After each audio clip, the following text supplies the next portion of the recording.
Hey guys, it's Jess again. Today I'm going to be talking to you about The House of Hades by Rick Riordan. Those of you who have not read this book, we get to see Percy and Annabeth's point of view since the last time we saw them in the previous book when they were falling to Tartarus. And we get to actually see what Tartarus is like. We actually get to go along with them. And we also get to see the points of views of the other characters as well, and seeing them trying to reach the House of Hades to reach the other side of the doors by the time Annabeth and Percy reach the doors. So the entirety of this book, everybody is just trying to get to the doors of death. So for those of you who have not read it yet, I would tell you to leave now, come back later when you've read the book. Alright, after I finished the Mark of Athena, I had finished the Mark of Athena at like 7 o'clock in the morning. Like, I had stayed up all night, no rest, no sleep whatsoever. I was like, okay, I'm just going to put my bookmark in the House of Hades and I'm going to go straight to bed, which I did.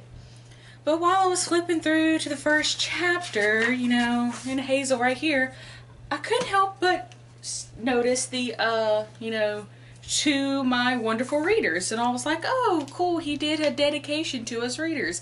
So I read it at 7 o'clock in the morning, sleep deprived me, and this is what I found.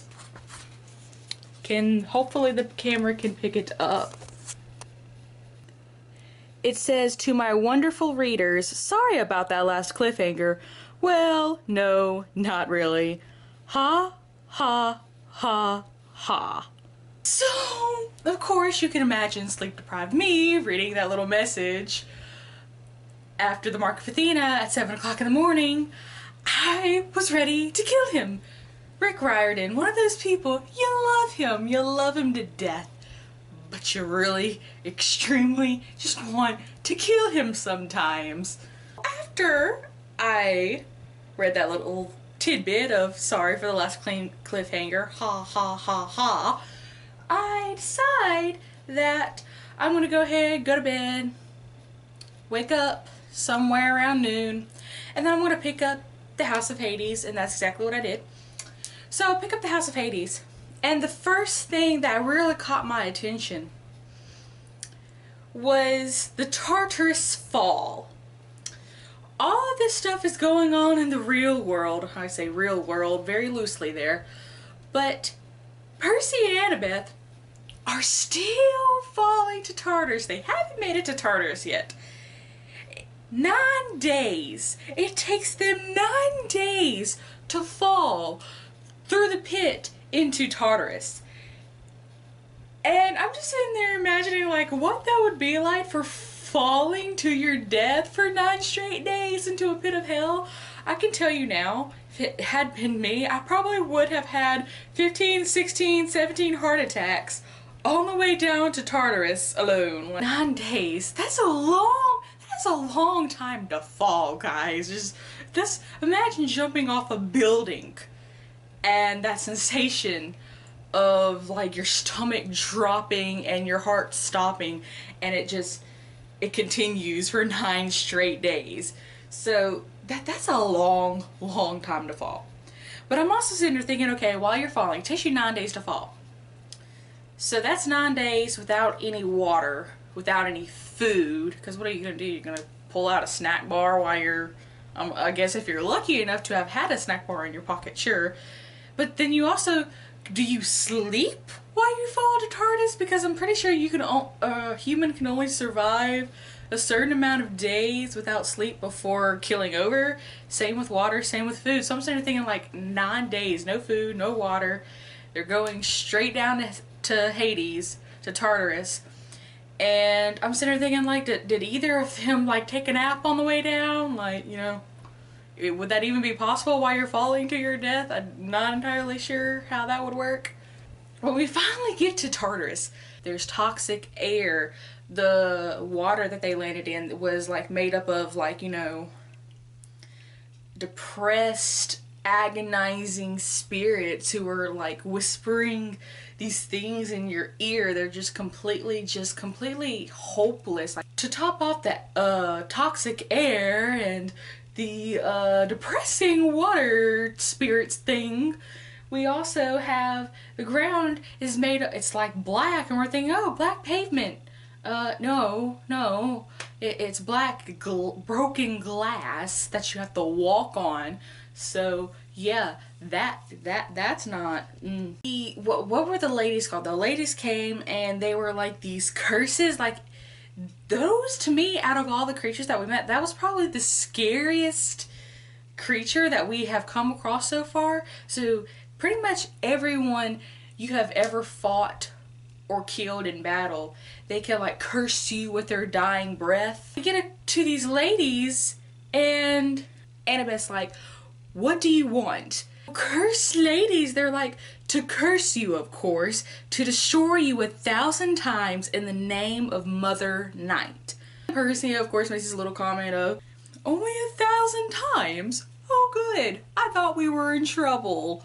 So we get that little, you know, explanation like, we want to destroy you 1,000 times. Don't think anything of it until Percy actually kills one of them. And then he, like, all of a sudden he has a wound straight through, and then he realizes that this is how he killed that other dude from the Battle of the Labyrinth back in the other series. And so you realize, oh, you're like, oh crap, the curses, basically every person, any person that has cursed you could have cursed you with the same wound, whatever, like, so that's scary when you think about it, because he has to defeat them, because if they don't kill them, the curses are just going to kill them anyway. But if they do kill them, they're probably going to have so many curses on their body that they're going to die from all the curses that they put on themselves. That was just creepy to me. Finally get to the doors of death. The full elevator thing, that was a little weird. It was just kind of like out of place, almost like an elevator with a button that you have to hold for 12 minutes. Just, it was interesting, but it just felt a little out of place, or a place like, you know, the deepest pit of hell, but whatever. And who shows up but Tartarus himself? And so he shows up, and it's like one of those, you could hear a pin drop moments, like, which, hey, technically a pin drop. Percy dropped his sword, okay? That never happens. That just shows you how, like, intense this moment was supposed to be. Just like, oh, is that who we think? Yeah, that's who we think it is. Snap. One particular character that I had found kind of just a smidge annoying in the previous books, Frank, I grew to, like, love him in this book. The whole Mars and Ares gods, them having like a argument inside Frank's head, that was a little weird. I figured that was gonna go somewhere in this book, but it didn't go anywhere, so I'm not really sure why that was brought up. Like, why out of everyone else is Frank the only one who's having Greek and Roman god father? Why is he the only one whose parent is like having battle screaming matches in his head? So I thought that was going to have a point to it, but it never really got around to a point. But other than that, Frank really did, he had a really good character development within this book. He quite literally became like a badass. Like, when he saves Nico and Hazel, and Nico and Hazel wakes up, like, Nico gets turned back from being a plant, and Hazel gets saved from the poison, and they're like, so what did you do? Oh, well, I had to kill those cows. And they're like, whoa, you killed those cows? The rest of those cows? There must have been like 6 of them still. Like, good job, Frank. He's like, no, I had to kill all the cows, all of them in the city. And it was just like, cricket, cricket, cricket. Do what? But like that entire description of that entire scene of him battling these creatures on the bridge was just so incredibly well descripted and just intense. Just, you could see everything, all his movements. There's no real way to describe it except for that it was just awesome, and you're like completely, you know, cheering for Frank at this point, like, whoo, you hoorah.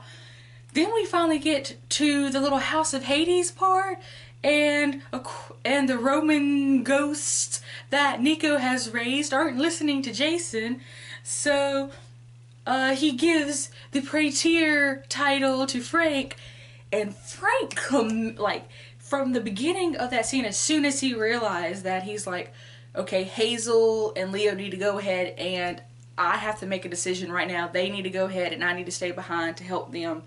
And just from then on, from that decision he made on, he was just like a complete badass once again, just like he was on the bridge. Like, he didn't think twice about what he was doing.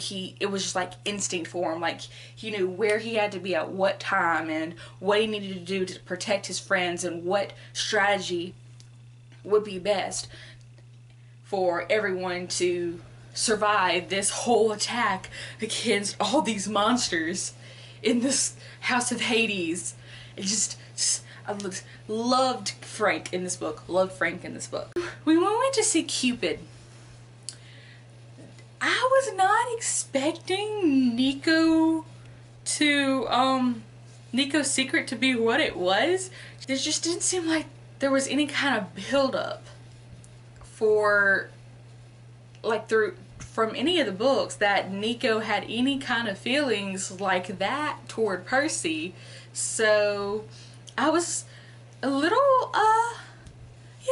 caught off guard, because I knew that Nico had a lot of love for Percy, but I thought it was more of like, you know, a brother or role model, something to that effect. Not that he was like secretly in love.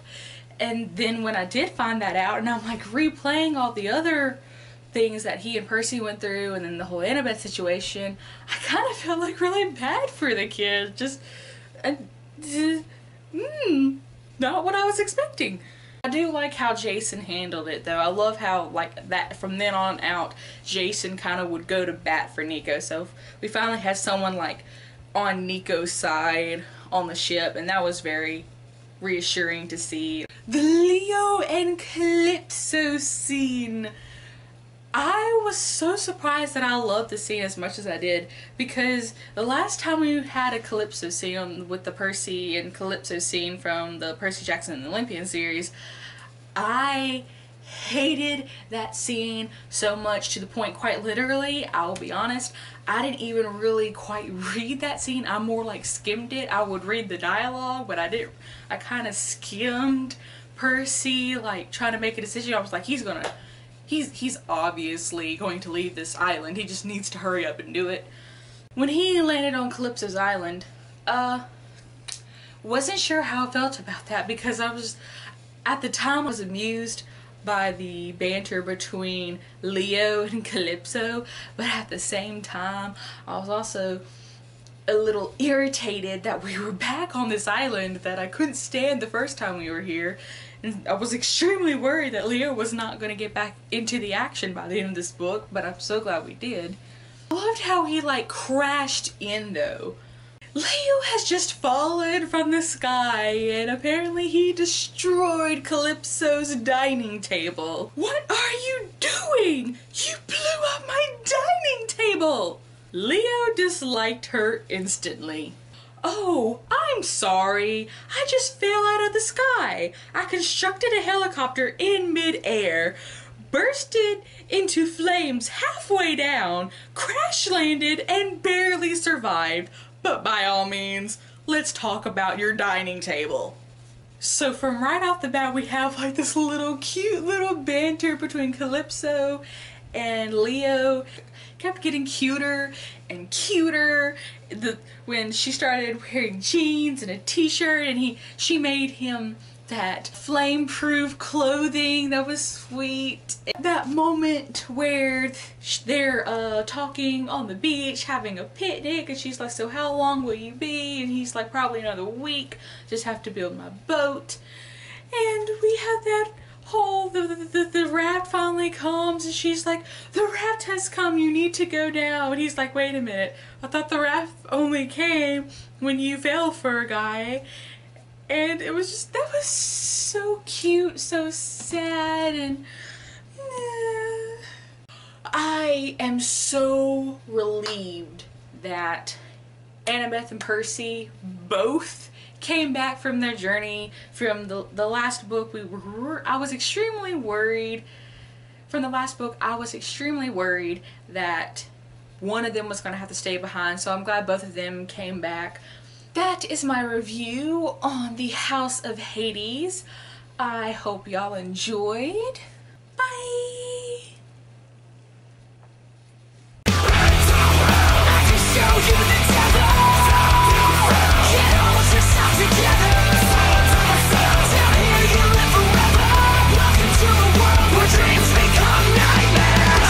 Dude, it's like hot in here.